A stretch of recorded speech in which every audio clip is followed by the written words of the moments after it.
Get the whole Young Turks 3-hour show by going to theyoungturks.com. If you become a member, you get the whole show, plus a very fun post-game show as well. See you there.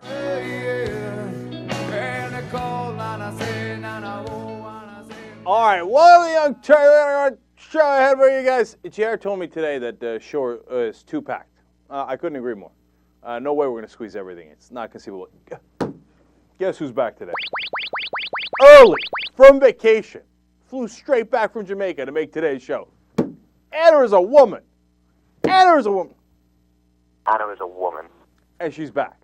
No, I'm not going to show you yet. I'm not going to show you. Okay? She's coming, though, in the second hour. Everybody watch out. She's coming. Okay.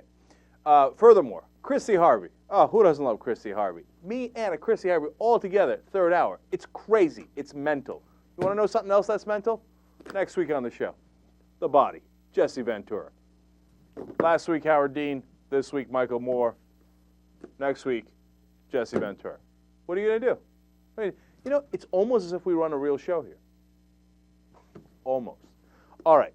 Look, I got a lot of, I make a lot of little ones. I make a lot of big ones.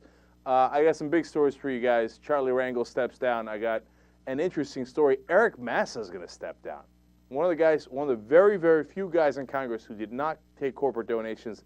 Why is he stepping down after one term? That's an interesting story. Okay, so that's all coming up in a little bit. But let's start with the obvious. Okay, Obama came out with his new health care proposal today, and he had a speech about it.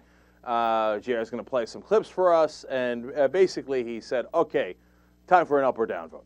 Okay, let's go. Up and at 'em. We're going to do reconciliation, and it's all going to be lovely. And I have 4 new concessions to the Republicans, as I explained yesterday on yesterday's program. All right, we'll go after the Medicare fraud. We'll set up health care courts so we can cut down on the litigation. We'll do private savings account, and the list goes on and on. Okay, here we do more concessions. Okay.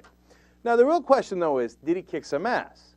Because, look, you got to make your case. It's not about feeling good. It's not about feeling like a tough guy, right? You got to make your case. If you don't make your case, you lose in the polls, and then your party gets scared. The congressmen that are Democrats that are in swing districts, we might lose. You got to buck them up by going out there and pounding the opposition. This is the time. Now is the time. There is a bomb. Hold up now. I got that, don't I? There is a bomb in Gilead to make the wounded whole. There is a bomb in Gilead to heal the sin-sick soul. Think about it. Think about it. It's time to heal the sin-sick soul, okay? Healthcare? Hello? Let's get to it, right? All right, so now, the Republicans are, of course, crying uncle. Now, look, I think they made a terrible error in judgment, the Republicans did, in how they're playing the politics of this. Because Obama gave him the bipartisan summit, he gave him the 4 concessions. He, you know, as far as the optics are concerned, he couldn't look more reasonable. He looks way, way, way too reasonable at this point.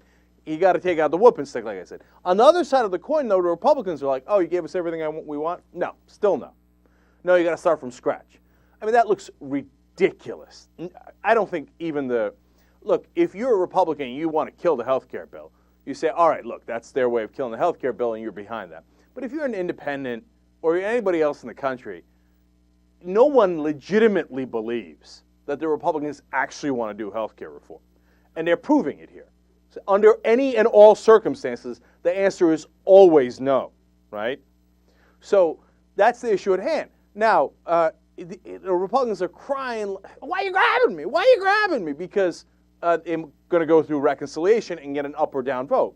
Don't make me pull out the old clips. Don't make me do that, man. That's a lot of work for JR. Where they, nuclear option, we did up or down vote, up or down vote. Every single Republican is on the record. Every one of them, okay? Crying about how up or down votes are the most important things in the world. Now they're against up or down votes. They're against the Senate tradition, the filibuster. Come on, it's ridiculous, right? So here's another funny preemptive strike by the Republicans that's very important, because if you go to reconciliation, the person who is going to decide initially is, whether the Democrats can pass this health care reform through this thing called reconciliation, which affects budgetary matters, in the Senate, that only requires 50 votes plus the vice president. It doesn't require, they can't filibuster, right? So the parliamentarian is the person who says, well, these are the rules of the Senate. So yes, it qualifies, or no, it doesn't qualify for this specific category. So the Republicans are doing a preemptive strike on his ass, okay? So they're going after him, and they say that Alan Fruman is biased in favor of Harry Reid, and hence, whatever his decision is, it'll be wrong, and it'll be biased, and it's unacceptable. That's called working the refs, and the Republicans have mastered that. That's what they do with the media. That's what they've done for decades.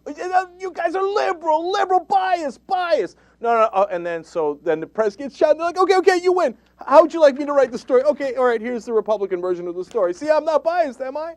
That's what they're trying to do with the parliamentarian. But it's especially comical for two reasons in this case.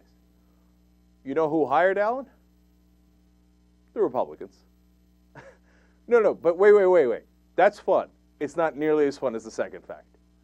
You know when they hired him?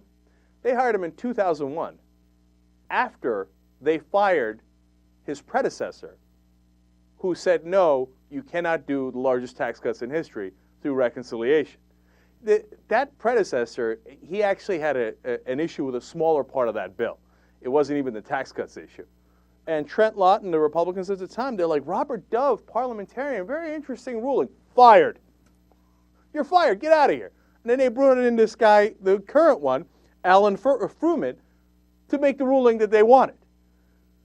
This is the guy that they cherry-picked to give them the ruling they wanted. And now he's too biased in favor of the Democrats? In favor of the Democrats.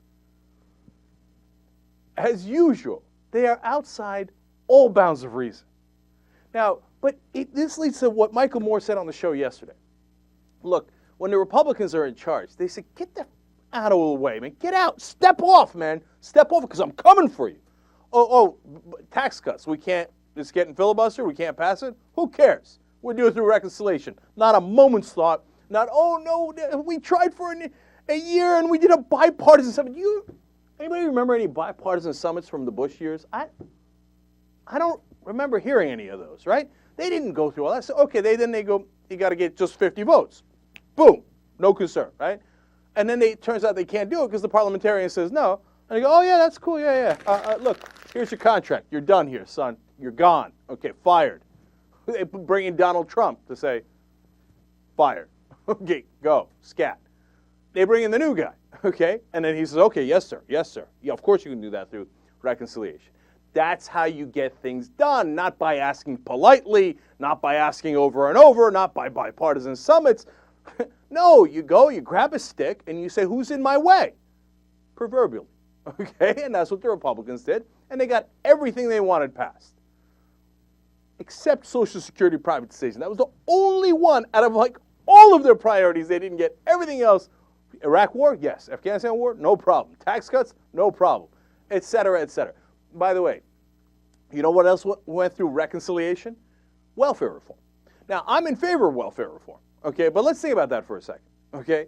So when it means the poor get less money, okay, now I think that there was a good reason for that, right? But nonetheless, the bottom line of welfare reform was, or one of the bottom lines is, the poor get less money.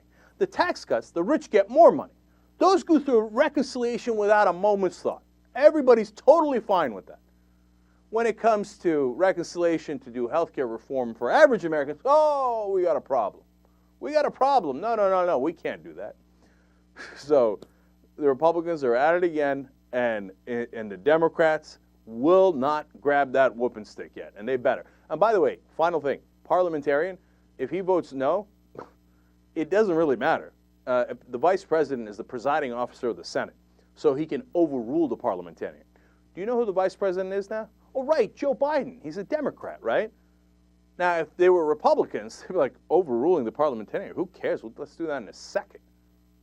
You either fire him or you overrule him. What's the difference? Imagine Dick Cheney pausing.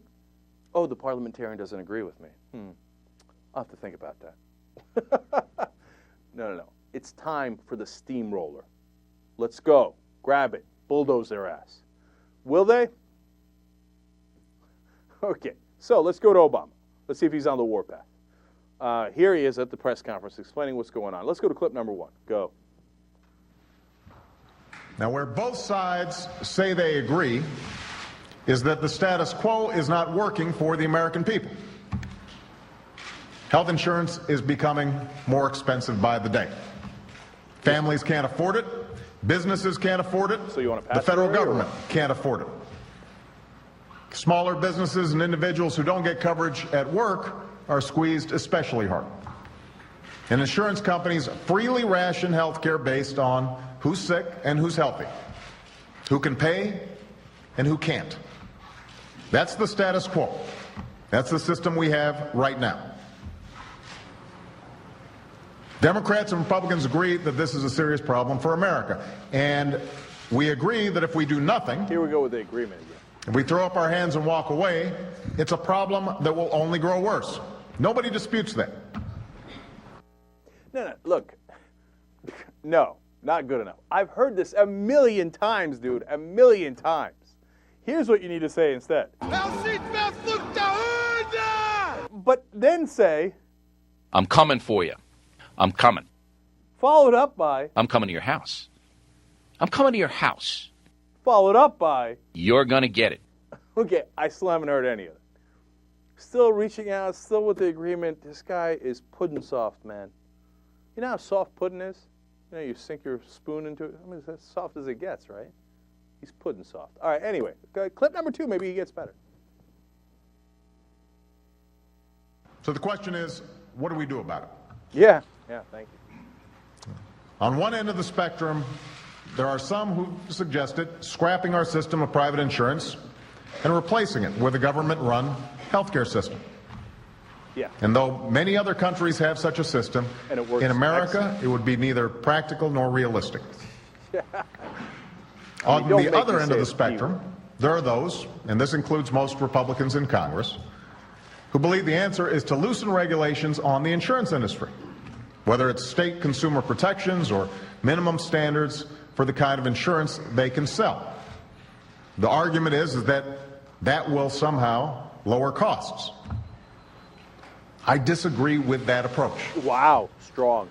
I'm concerned that this would only give the insurance industry even freer rein to raise premiums and deny care. So I don't believe we should give government bureaucrats or insurance company bureaucrats more control over health care in America. I believe it's time to give the American people more control over their health care and their health insurance. You think if you made a pie out of pudding, that it'd be as soft as Obama? Aren't I so moderate? Look at me. I'm going to, tweak the right, but I'm also going to go after the left. I mean, some people think if you did a single payer in this country, that would be the way to go. But obviously that's ridiculous. It wouldn't work here. Really, why? Why wouldn't it work here? It seems to work fine in Medicare. Everybody's happy about that, except that you guys all spent the surplus that it had, okay? But you don't tell the American people that. It works fine in all the other countries, and it works much better in those countries than in our country. I said this yesterday. The Business Roundtable for the CEOs last year came out with a report saying we're paying 2.5 times per capita more for health insurance, 2.5 times than any other developed country. Any other. Oh, yeah, no, single payer is not working out. No, it can't work here. The only reason it can't work here is because you all are up the corporate companies' asses, okay? Oh, it can't work here because, health insurance companies, et cetera, bought me, and I'm the president, so it can't work here. I say it can't work here. And then making a Republican talking point about government bureaucrats and a takeover over the system. It's at... Even if you had single payer, do you know what? I can say this for the millionth time. Going to make me come get him, okay? The government doesn't take over the hospitals. The government doesn't take over the doctors. The government doesn't take over the drug companies. It's only reform for the insurance industry. It's the government doing insurance. That's it. The rest of it is still private. If they did a takeover of the whole system, I wouldn't be in favor of it. Why would I be in favor of it? By the way, time for the most random story of the day. You might enjoy this. Random stories are always fun. So I'm talking to my doctor yesterday. I went in for a checkup before the Michael Moore interview, okay? And I told him, look, I'm in a hurry. Normally I do the show, but I got an interview with Michael Moore in the morning, and aren't I cool? Anyway, and he gets all excited. He's like, all right, let's go. Let's hurry this thing up, all right? And thank God I told him, because boom, all of a sudden, I zoomed through the doctor's office, right? But in the meanwhile, he's like, you know that communist countries have never invented a drug, ever. It's always capitalist countries. Now, that sounds like one of those stories that you get in an email. I have no idea if it's true or not, right? But would I believe it? Generally, not that they've never invented one, but overall, yeah, of course I believe that. Because we give the right incentives, and then all of a sudden you get new drugs, and they save lives. So don't make me go and redefend capitalism. Of course, I get it, right? We're just talking about insurance companies. And this takeover, the single-payer thing is so long ancient history, he's bringing it back up. But now you're saying, wait, that random story wasn't that funny, Jake? Here's the second part of it. So apparently the doctor is not that hip on Michael Moore. And when he finds out that I'm sympathetic to his views, he's like, oh, yeah, checkup, yeah, I got to give you a rectal. Wait. Where did the rectal come from? What happened there? I'm not sure it was related. It probably wasn't. Okay, okay. I got my rectal. I should have told more of that. He owes me one. I don't know what he owes me, but that was the situation going on there. All right. So I'm going to take the break here. I'm going to come back with more Obama for you. I hope you can deal with it. And then I got to, we're going to jump around here a little bit today, but I got to talk about Massa. Why is Massa leaving? Ooh, that's a controversial story. I hate to do it to you. All right. Come right back. Young Turks.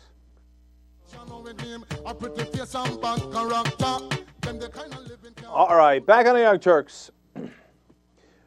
We just mentioned in the last segment that Charlie Rangel stepped down from the head of the House and Ways and Means Committee. That is a very, very powerful committee that directs funding in the House. And he had been dogged by ethics allegations, including one that has worked its way up the Ethics Committee. That's about a trip he took to the Caribbean that was paid by corporations. Now, there's a number of issues around Rangel that are problematic. I think the most substantive one, in my opinion, is the making money off of rent control buildings in New York. Okay, that one needs you need to look at a lot more carefully. This Caribbean trip, you know me. If I think he's taking money for corporations to do their bidding, I'm gonna be all over him, right? I couldn't give a rat's ass if he's a Democrat or a Republican. But apparently, this is something that he's been going to for all these years, and then they changed the rules in 07 and 08. The Democrats did, so he should know, but they changed the rules so that this corporation could not sponsor his trip anymore, and they kept sponsoring it like they'd been doing it for a long, long time. So is it a violation? Yes. Is it problematic? Sure. Am I going ballistic over it? Not really. They're going to have to come a little better than this, but. Of course, once that it goes down the chain and you've got a violation, the Republicans could use that to bludgeon the Democrats. You see that culture of corruption coming back at you, and this guy's in charge of one of the most powerful committees, probably the most powerful committee in the House, etc. And we'll have to look into it more. And the complaint I'll have to see it. The first issue that's come up, I don't think is that egregious. Like I said, the apartment issue might be much worse. So. But Rangel stepped down. So, Charlie Rangel had a little press conference. We just played a small part of it for you guys. Clip number 9. In view of the fact that my chairmanship is bringing so much attention to the press, and in order to avoid my colleagues having to defend me during their elections, I have this morning sent a letter to Speaker Pelosi asking her to grant me a leave of absence until such time as the Ethics Committee completes its work. Now, I know that all of you have a professional obligation to ask questions, but I'm afraid if I went down that road that it would distract me from what I have to do in terms of completion of the President's health bill, Sure. as well as making certain that our committee gets a good jobs bill, so that I will not consider it rude if you insist on answering questions when I tell you I won't answer, and I hope that you understand that I don't intend to be rude to you as I leave. So thank you this morning, and I got to get back to work. Congressman, this isn't all our fault that you're stepping down, as you said at the outset. It's not because of press attention that you're stepping down, is it? I don't recall saying At that the top, it's your said because fault. of press attention. It's not really that, is it? No questions, please. Yeah, why, that's subjective. Mr. Rangel, who's going to take over your post temporarily? Like I said, I hope you don't mind if I don't take questions, okay?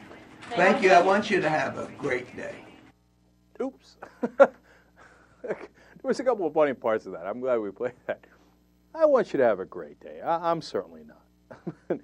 No questions, except I randomly take the first one. Just leave, dude. Get out of the room. Stay. Whoever, run. All right? So, anyway, here's the other interesting part of this. So, yesterday when they asked him, are you going to step down as the head of this committee? And he said, absolutely not. And they say, are you going to be the head of this committee tomorrow? And he said, quote, you bet your life. And I saw that yesterday. I was like, no, I wouldn't.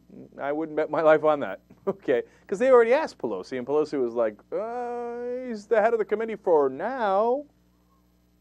Today. We'll see what happens tomorrow, right? I mean, the handwriting was on the wall. Why'd you bother doing that crazy lie? And then he says, I would not lie to the press. Politicians are funny people, man. They really are. They can't help it. It's in their genes.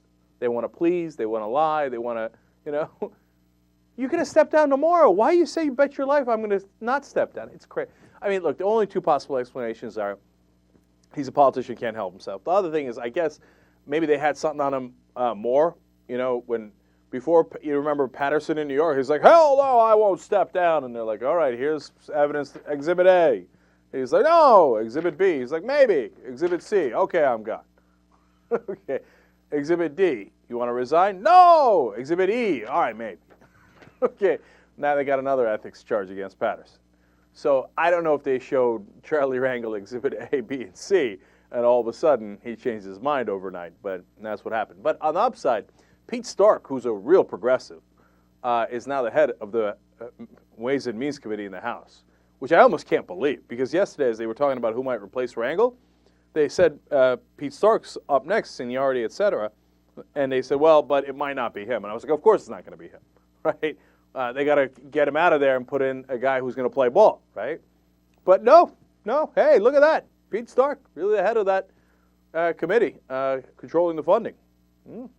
That ought to be interesting. By the way, if they take down Pete Stark for any reason, you know what happened. He didn't play ball. Okay, so that's Rangel for you. Now, speaking of not playing ball and interesting retirements, let's put it that way. Eric Massa from the 29th District in New York, ran as a diehard progressive. Now, he wound up voting against health care reform in the House, but he says because it was too weak in a lot of ways, and fought for, getting rid of Don't Ask, Don't Tell, fought for getting out of the wars, but more important than where he stood on any issue was the way that he ran his campaign. He said that he was not going to take any corporate money, and he didn't. It wasn't smokes and mirrors like the Obama administration where you can't lobby the White House if you worked at the White House, but you can lobby Congress. Ooh. No, there was none of that. And he busted his ass trying to raise money from real people, and he did. And in a district where they said he couldn't win, he did win. And it took him 2 tries, but he won last time around. So after one term, he's stepping down. So as soon as I saw that in the morning, I was like, something's up. There's something crazy going on here. Well, 2 different reports. One is that he has cancer.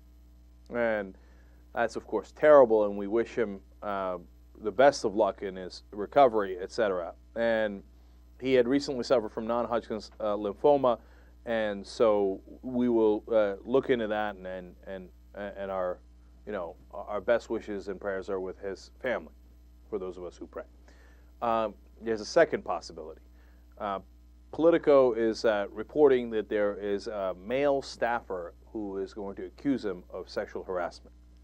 And they say they have a source from the Republican side and the Democratic side, and that this has been reported to the House Ethics Committee.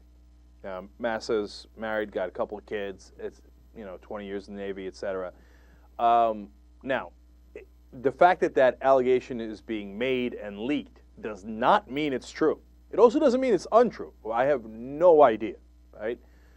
But, one of the first thoughts I had was, man, if you don't play ball, they come to get you, right?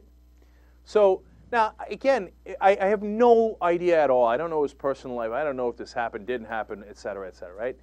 But even if it happened, just for a second, think about it this way. Mark Foley was harassing young male interns on Capitol Hill for decades before anyone outed him. Decades. So he's talking about, oh, yeah, you want to drop your pants, I'm thinking about you, and I got my pants around my ankle, even though we're voting, etc. That didn't get reported for decades, right? Eric Massa doesn't play ball, and all of a sudden we got to charge true or untrue about how he's harassing male interns or staffers or whatever. And Massa came out and said, look, or he didn't come out, I should be fair about this. I know that his position on it, not from talking to him, but talking to someone who has talked to his office, that this guy was fired earlier, this male staffer making the charges, right? So, disgruntled former employee. Is it real? Who knows? I mean, that's the excuse everybody has when somebody turns them in, is disgruntled former employee. But sometimes it is a disgruntled former employee. So on the substance of it, I have no frickin' idea, okay? But on it being somehow getting out there right away, maybe it's a total coincidence. Or maybe, people didn't like Massa being around on Capitol Hill. And so they're going to find one thing or another, and this is what they found. I don't want to get too conspiratorial. Just curious how the one guy that doesn't take any corporate money at all is the one guy that lasts only one term. All right, so that's the Eric Massa situation. So now, good news is that we finally got past the Bunning nonsense. They had a vote that he lost on an amendment that he knew he was going to lose on. Just the final wrap up on that, because I pretty much did this yesterday. I told you that this was happening as it was breaking news, is that he took the same exact deal that they had offered him earlier. So, that's the two good things about that. One, the Democrats did not buckle to Bunning at all, which, last night we were speculating, hey, you know what? Even though the Democrats are winning huge politically on this, never underestimate how badly the Democrats can bungle anything and how quickly they could buckle to anything. So I was like, but they didn't, so that's good, right? And then number two, Bunning, basically came out a loser here and in the end got absolutely nothing. And he got the same exact offer that he had before he held everything up. So a huge political loser for Bunning, and I think overall for the Republican Party. So there you have it. Now, let's have a little bit of fun. Let's go to a Sarah Palin clip. She was on Jay Leno. This ought to be good. Let's watch.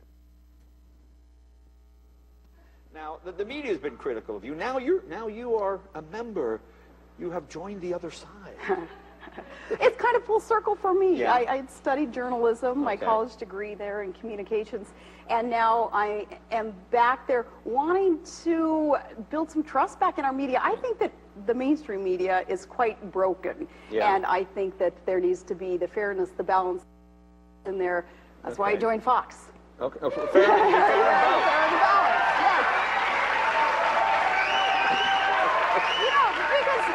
Jay, those years ago that I studied journalism, it was all about the who, what, where, when, and why. It was not so much the opinion interjected in hard news stories. So I would like to see in order to build trust in the media, because it is a cornerstone of our democracy. Americans deserve to have more of that factual But you know what fairness. I mean, I'm always amazed that people feel, oh, you only watch, if you like, I just don't watch what I like. Right. I like to watch what other people like, just to get a feel for it. So that is healthy and that's helpful, as long as there is not the opinion under the guise of hard news story, though. I think that there needs to be clear differentiation. I know what... Opinion under the guise of hard news? If you look up Fox News Channel in the dictionary, that's the definition. Okay. Leno, look, it's not his thing, but he's totally useless in this thing, okay? When he had Limbaugh on, Limbaugh steamrolled him, and it was total nonsense, lies, and obviously not challenged. At least when they go on Letterman, Letterman will throw a couple of jabs there that'll land, and he'll say, Letterman will say, hey, look, I don't know, but I'm just saying, right? Leno, don't even do it, man. Don't even do it. But look, this is part of what people like about Leno, that he's a cream puff, and that he's not opinionated, and he's not on one side or another. He's just a gelatinous talk show host that just like, okay, you're right, Farron Bell is Fox News. Okay, look, I don't want to get at him too much. He's doing it his own thing, entertainment, and he doesn't know about this stuff. But I hate it when she gets away with stuff like that. Study journalism. You talk about studying journalism? You study journalism, Sarah Palin, that's what you did? You remember she was a sports reporter. Not to say that sports reporters don't do journalism, but she was like, oh, today in high school lacrosse. She was in a tight, small town in Alaska. In high school lacrosse, it was 12-7. Studied journalism. And it goes on Fox News. You know what she does? We played so many of her clips from Fox News. She's basically running her 2012 campaign. She's doing every single point is against the Democrats and against Obama, and in favor of herself, of course, and conservative ideology. What part of that is fair and balanced? What part of that is hard news? What part of that is the who, what, where, why? It just drives me crazy when they say garbage like that and they get away with it. What am I going to do with you, Leno? You know what he should do, Leno? He should have like somebody, like wrestling, like in the old days, right? Leno's like, hey, you know what? We're going to have Sarah Palin on. It makes sense. She's a big figure. Going to get you good ratings. Totally sensible. A lot of people in the country like her. But then when it's time to interview her, be like, let me do this right now. Okay? Go old school WWF. And somebody, then you focus on the curtain, and the curtain pulls back, and it's like Bill Maher, or Ariana Huffington, or Michael Moore. It's like, and they come out with like a 2x4. And then they sit down, and they're like, all right, Sarah, let's have an interview. Come on, how much fun would that be? Now, that'd be a talk show, okay? And Jay could go, well, I don't know much about this, so, I brought in Bill Maher, who was going to maul you. Or have an interesting conversation. I'm always thinking, man, call me. All right. Now we go to Mitt Romney. Mitt Romney is a man of principle, okay? If Obama's doing something right, he'll tell you. If he's doing something wrong, he'll tell you, okay? Mainly it happens to be things that are wrong, but if he thinks he's doing something right, like on Afghanistan, well, Romney's going to stick to his guns. So that's why this clip that you will see will have a clip from yesterday, and then one. Jer, is the second clip from yesterday or today? Yesterday as well. So within 24 hours. This is awesome. Let's watch. Let me start by asking this. Has President Obama done anything right, anything good in the past 12 months? No question about it. He's done several things well. Most of those things are places where he changed his view from where he had during the campaign. So, for instance, he's left our troops in Iraq, and they're being more successful there. He boosted our effort in Afghanistan, which is the right course to take. Do you think Barack Obama is tone deaf? What do you think of him? Look, I think it's a lot worse than tone deaf. I think he has such a low level of experience in dealing with tough situations like this that he's made some classic errors, one of which is not to focus on job one from the first day he was in office. Yeah. And that, of course, was getting jobs back for the American people. And then the second issue should have been making sure that we're successful in our fight against terrorism around the world, particularly in Afghanistan. But instead he diverted onto health care. So, Okay, so the one thing he's getting right is Afghanistan, except Afghanistan. He's not getting that right either. That was within 12 hours, it turns out. Who to... Go. These guys are unreal, man. All right. Now, Ronald Reagan. There's been different campaigns throughout the years to make sure that Ronald Reagan is properly honored. The airport in Washington doesn't do it. Giant office building in Washington doesn't do it. Highways, etc. Everything else has been named after Reagan. Apparently not enough. He's actually got to go on our currency. Okay, that is the drive. Now, there was a drive earlier to replace Roosevelt, FDR, on the dime with Reagan. Oh, man. If that doesn't get under FDR's skin. So the guy gives you Social Security, Medicare, makes sure that no one over the age of 65 dies of starvation or not getting care, etc. Sets up that whole system, wins World War II. Reagan tries to undo that, and then you put him on the dime. All right, anyway. So then they try to put him on the $20 bill and take Andrew Jackson off, and that didn't work. And now we have Representative Patrick McHenry from North Carolina who's saying, all right, come on, the $50 bill. Can I at least get the $50 bill? Not many people use it anyway. Okay, who's on the $50 bill? Anybody know? Nobody even knows, right? Let's just put Reagan on there. Come on. Let's give one to the Gipper. Of course, Ulysses S. Grant is on the $50 bill. He did a little thing about winning the Civil War. Probably not that important. Reagan cut taxes. So, winning Civil War, cutting taxes for the rich, I'm not really sure. All right. But whenever we think, oh, there he is. Now, that wouldn't be on the 10, it'd be on the 50. So, man, for a lot of people who are not big fans of Reagan, that'll flip you out, man. If you see his mug on your bills. And meanwhile, the other conservatives are saying, well, we'd be kind of torn on it because then we feel like we couldn't spend it. He's such a national treasure. We'd want to keep all the 50s as mementos. I love how stupid Republicans are. Anyway, whenever I think of Reagan, I think of this scene now from Michael Moore's movie Capitalism. And I know we're talking about it a lot lately because he was on the show yesterday, etc. But no, even outside of him being on the show, whenever I think of Reagan now, I think of this because this is the real legacy of Reagan, okay? It's just a small snippet out of the movie Capitalism. Watch this. See that guy standing next to the president? You know, the one that looks like a butler? His name was Don Reagan, the chairman of Merrill Lynch, the richest and biggest retail brokerage firm in the world. He took the key position of Treasury Secretary so he could enact the tax cuts that the rich wanted. Reagan then became White House Chief of Staff as the president started to fade. Then they should give the president what 43 governors have, a line item veto. And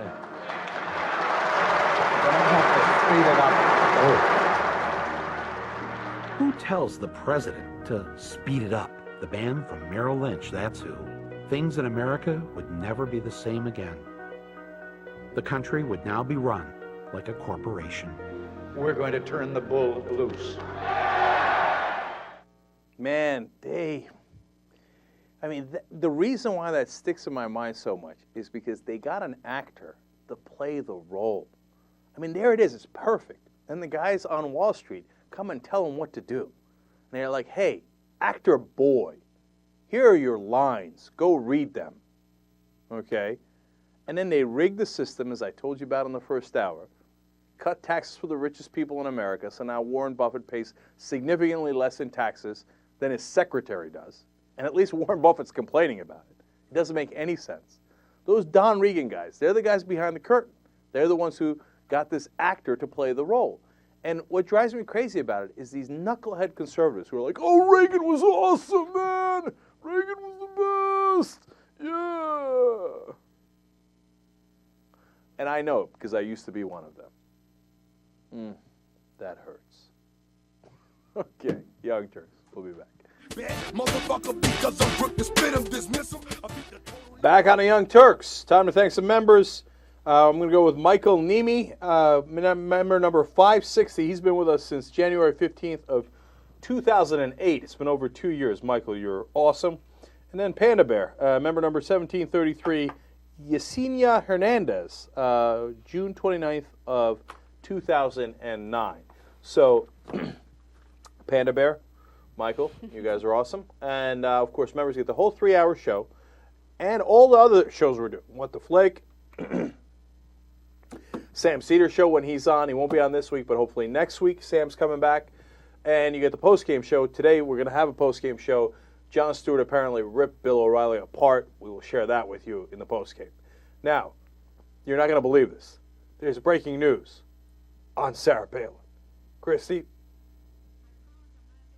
Purpose. We're sitting here having a perfectly lovely conversation about Kate Gosselin, and I got an IM from one of my deputies back in D.C. saying, oh my God, this just happened. So this story broke about 10 minutes ago that according to Entertainment Weekly, Sarah Palin has been making the rounds in Hollywood with Mark Burnett pitching a reality show / TV docudrama about Alaska. That is the end. That's unbelievable. It's unbelievable that you're on the show as we had Sarah Palin breaking news. I know. It follows me wherever I go. But the good news is, if this is an Alaska reality show, maybe I'll be the next Kate Gosselin. And then you can discuss me when I go on Dancing with the Stars in my fabulous makeover. And then I'll say, I told you Chrissy was hot all along. You guys didn't believe me. Wow. In this case, everybody would believe it anyway. So, all right. Now, the thing is, that means Sarah Palin's in this town, okay? And you never know, because I run into everybody. You know who I ran into this morning? Who? Rod Stewart. How exciting. No way. Yeah. Just, I just saw him at breakfast, and I was like, Rod, what's up? What's going on? Did you really say that to him? No. But I saw him. Mm-hmm. And he was. What did he look like? Because he's one of those guys who, as they aged, they turned into a little old lady. You know, like how Al Pacino kind of did? Yeah. Yeah, no, he didn't look that bad, actually. He looked like he was in pretty good shape, and he was with his some sort of hot girlfriend or wife or something that was blondie blonde. I don't know if it's still that model that he used to be married to, but I was like, Rod, way to go. Way to hang in there. Nicely done. Actually, I should have said something to him. It was Young Turks. Mm-hmm. This is, Young Turks, be free tonight. Young Turks. Yeah, hello. Hello. You infuriate me sometimes. Okay, we could have had all these different celebrities on the show if you just approach them and tell them, I got a show. You should come on. I know. Here's what I promise to everybody, Anna, Christy, the audience. If I run into Sarah Palin in Hollywood, I will definitely talk to her. I'll try to get her on the show, see how it goes. Well, supposedly she and the family were hanging out in the green room at American Idol last night. So they're around. Get out of town! That is unreal. Just watch for them. No, hold on. Last night, I went to see one of the movie screenings, Alice in Wonderland, and I was at El Capitan, across the street from Hollywood and Highland. Where were you at? El Capitan. Why? Capitan? Is that what it is? I was at El Capitan. El Capitan. Okay. Anyway, the bottom line is, I literally could have run into her.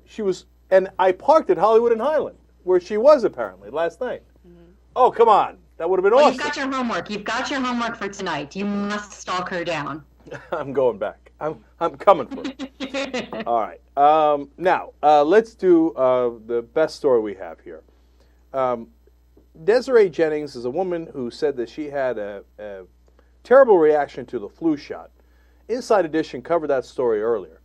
Apparently, they stayed on her case, and it turns out that the story might be a little different than you suspect. Let's go to the videotape, and then we'll come back and talk. It is one of the most talked about stories we've ever had on Inside Edition. A young woman who claims she was suffering excruciating symptoms after having a seasonal flu shot. Well, we have an update today on Desiree Jennings, an update that raises just as many questions as before. Her story created a national firestorm. Desiree Jennings is the pretty ambassador for the Washington Redskins cheerleading squad who claims she developed a rare neurological disorder called dystonia after receiving a seasonal flu shot, causing dramatic spasms and slurred speech. I just feel sideways, but nothing goes now too. So you used to be able to go sideways? Yeah. What made the story so startling is that her symptoms seemed to disappear when she walked backwards or ran. Yeah, I can talk now. Back in October, Desiree and her husband told me they worried they'd never find a cure. But look at Desiree now. We found her walking normally, playing with her dogs, going shopping, even getting behind the wheel of a car and driving. Hard to believe the woman we've been discreetly observing over the last few weeks is the same woman we met during the height of the flu shot scare. So we wanted to ask her about her remarkable improvement. We've been trying to reach you and you have not been returning our phone calls. Oh, I'm sorry. What's going on? It looks like you've made a complete recovery. Well, I don't want to say complete recovery. I still have a lot of cognitive issues. So what happened? Did Desiree Jennings really suffer a 1 in a million reaction to the seasonal flu shot, as she says? Or is it all some kind of elaborate hoax? Or is it something else entirely? Take a look at this. It's an official report on Desiree's case by the Centers for Disease Control. It states the admitting neurologist felt that there was a strong psychogenic component to her symptoms. Psychogenic means that there is a mental or psychological cause for her spasms. The dramatic symptoms of movement and speech that Ms. Jennings is displaying is certainly not a reaction to the vaccine. Dr. Stephen Novella is an assistant professor of neurology at Yale who treats patients with dystonia, which is what Desiree claims she suffered from after the seasonal flu shot. He hasn't examined Desiree, but is convinced after viewing our video that her affliction is not dystonia. Just from looking at the video, a trained and experienced neurologist could say this is not dystonia. Desiree finds the idea that her illness is all in her head ridiculous. Some people think it was psychogenic. Some people might even think it's a hoax. I mean, people are free to believe whatever they want, but, you know, I mean, clearly what I've been going through, I know it's not psychogenic, and it's not a hoax. I mean, by now, you may have noticed something that surprised us. Desiree is now speaking with a foreign accent she never had before. I'm from Ohio. I should not be talking like this. It sounds like you have an Australian accent. Yeah, I've heard Australian, British, but, you know, it just essentially comes down to the inability to pronounce words. There's no way a flu shot can cause someone's accent to change. Absolutely not. So how did Desiree go from this to this? She credited this doctor, an alternative practitioner named Rashid Buttar.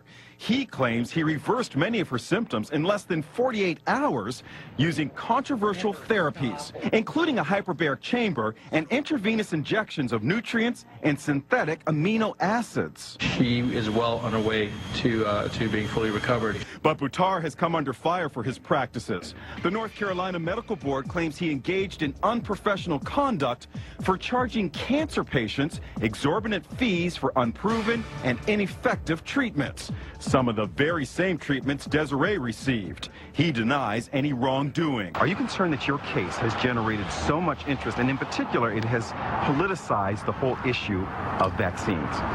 No, not really. This is what happened to me. We need to point out one other thing. When we first saw Desiree in this shopping center parking lot, she seemed to be walking normally.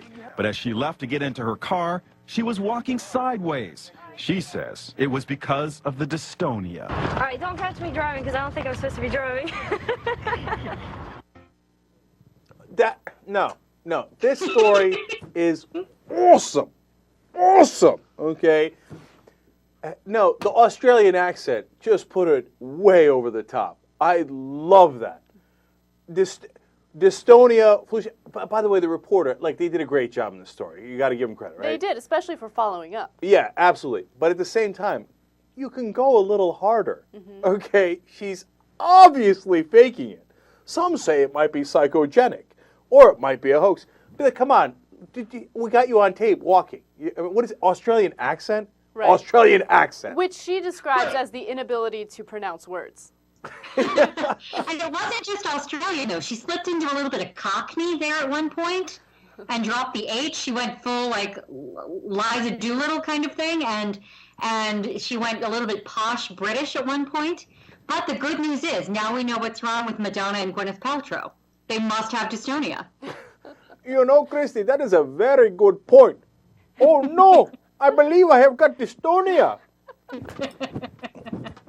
By the way, the dystonia dance, it's coming, okay? I guarantee you that thing's going to be hopping, okay? Everybody in the colleges, the clubs, everybody's going to be doing the dystonia dance.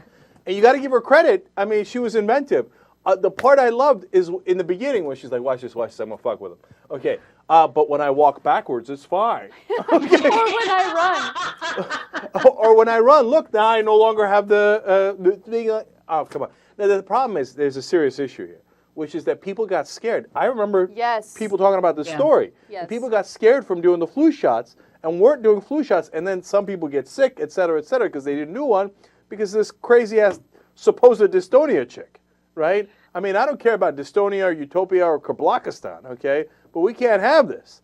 And she's got to realize there are consequences. And look, they're running some sort of scam over here. I don't know if the Rashid Buttar and her are in on it together, et cetera. And they think it's cute and it's a funny story, but it also has serious consequences. So I don't know what the answer is. I don't know if you look into charges of fraud. I don't know what it is, but that is absolutely ridiculous. I will say my takeaway from this story is the phrase, we discreetly followed up with her, which means they spied on her and stalked her quietly without her knowledge. So from now on, I'm going to be like, yeah, I was discreetly following up with my college boyfriend, and that's how he got all of those footprints on his kitchen counter. Like, it's just such a great euphemism. That's a pretty good point there. Top of the morning to you, Christy. There goes the dystonia again. The hell? So now whenever anybody criticizes me for some ridiculous accent I do, I'm going to be like, what? I got dystonia, man. Be cool. We need T-shirts. We need T-shirts. So there's the question. It's not me. It's my dystonia, man. What? I like that. What is her? What's the motivation? Is there a reality show coming? What money is she making off of this? I mean, to scare everyone about the flu shot thing, or to get the publicity about it, and to fake the sidewalking and all that stuff. I think there are two possibilities. One, everybody's just obsessed with attention, fame in some way, right? And I think she got a good laugh out of this with her boyfriend or whatever, and they were like, watch her, let's fuck with people. And then when she does the dystonia dance, then they laughed and laughed and laughed inside, okay?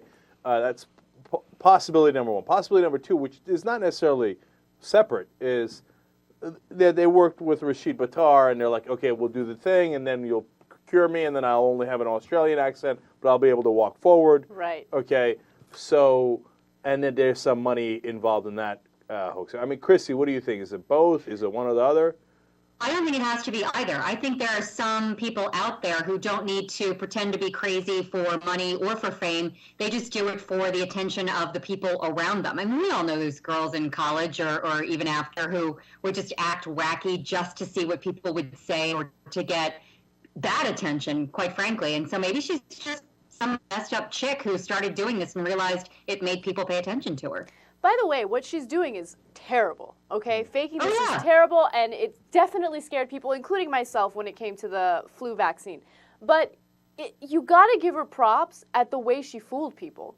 Because there's no way... Her follow-through, too. She didn't give up halfway. I mean, she committed to this role. Yeah, I mean, that's impressive, because there's no way I would be able to pull that off. The whole dystonia movements and the way she was talking and the way that she fooled the reporters, I think that's pretty impressive. But at the same time... And creativity. There's sheer creativity here. Mm-hmm. At the same time, though, if I'm a reporter there, on the second time around, I'm going to call her out, okay? But on the first time around, what am I going to do? I mean, damn it, Jim, I'm not a doctor. I'm a talk show host. I can't go up to her and be like, yeah, you're making this stuff up, right? That's a ballsy-ass call. So that's why, I mean, if somebody acts like that, you almost got to give them the benefit of the doubt. What can you do? You can't just call them out on the spot. So it made her job a little easier. You see what I'm saying? So, but then they had to spend all this time discreetly observing her, too. Once they started to have that, like, this girl seems a little off, they went and discreetly observed her, spied on her, stalked her down, talked to doctors, showed videotape a la Bill Frist, and got people to comment on it, and then went back and did what they could not do the first time. You know, those are the good journalistic traits that Bill O'Reilly taught him when he used to anchor Inside Edition. So they did a good job there. Hey, Christy, we're almost out of time. So I'm going to save Gilligan's Island to the post-game show. I hate to do that to you because I know you won't be with us in the post-game. But can you do the A-Team story real quick for us? Oh, absolutely. It's very quick. They're releasing the A-Team television show to go along with the A-Team movie. And it comes, you know how the Mad Men second season came in like a Zippo lighter? the DVDs came in a Zippo packaging. Right. The A-Team, the packaging is an actual A-Team van, and I need one immediately, please. Oh, come on. It's an A-Team van. And it's a little A-Team van, and when you open it up, it has DVDs of the A-Team television series on it. No, that's phenomenal. That's a great marketing It's idea. awesome. And Because how much did you want an A-Team van when you were 9? You know, so much. And I saw the A-Team trailer for the new movie, and I got all jazzed up for it. Like, I'm looking forward to seeing that. Maybe we should play it in the postgame or something, because it got me all pumped up, remembering back in the day. But you know what's funny is that I can't quite remember what Mr. T's line is. What's his famous go-to line? I pity the fool. I pity the fool. Right. Because I kept mixing it up with Willis. I mean, it's what you talking about, Willis, and I pity the fool. Right. So I kept saying, "What you talking about, fool?" And I'm like, "No, that's not right. That's not right." I pity Willis. All right. Christy Harvey's with Mike Check Radio. She's old school TYT, and we love her. And thank you so much for joining us tonight, Christy. We really appreciate it. Awesome. I'll talk to you guys soon. All right. Real soon. Stick around for the post-game show. We'll do Gilligan's Island. We might even find the A-Team trailer. Jon Stewart rips Bill O'Reilly apart. A lot of fun things going on in the post-game. For the members, we'll see you there. Sign up for membership on theyoungturks.com and get the whole 3-hour show plus an uncensored post-game.